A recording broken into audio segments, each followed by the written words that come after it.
సమాజ స్థాపన కోసం, రాజ్యాంగ పరిరక్షణ కోసం వచ్చిన సమాజ్వాదీ పార్టీ.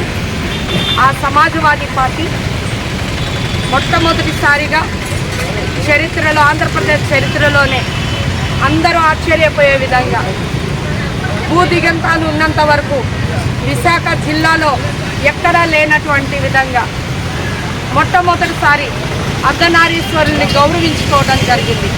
అర్ధనారీశ్వరులకి ఆయన ఎల్ఐజీ గారికి విశాఖపట్నం సౌత్ నియోజకవర్గం నుంచి సీట్ ఇవ్వటం జరిగింది.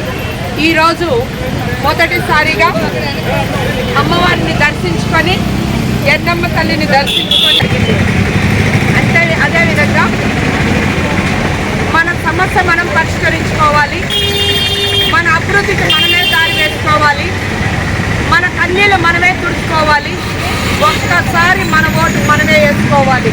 ఆ ఓటు మనం వేసుకొని అందరి అభివృద్ధి కోసం, అందరి సమస్యలు తెలిసిన వ్యక్తిగా ఎంపీ అభ్యర్థిగా నేను పోటీ చేస్తున్నాను, డాక్టర్ జాలాది విజయగా.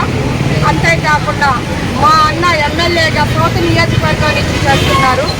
ఇద్దరం కూడా ఈశ్వరి ఆశీస్సులు తీసుకొని, ఆ ఈశ్వరి ఐదుతో, అమ్మవారి ఆజ్ఞతో, వీళ్ళందరితో కలిసి మేము విశాఖ జిల్లాలో మేము మొట్టమొదటిసారిగా సమాజ్వాదీ పార్టీ నుంచి మేము మొట్టమొదటి సీటు సౌత్ నియోజకవర్గం అఖిలేష్ యాదవ్ గారికి ఇవ్వడానికి సంసిద్ధమయ్యాం. ప్రజానీకం అందరూ కూడా సైకిల్ పంపుకి ఓటేసి ఎల్ఐజీ అన్నని గెలిపించవలసిందిగా కోరుకుంటున్నా సభాముఖంగా.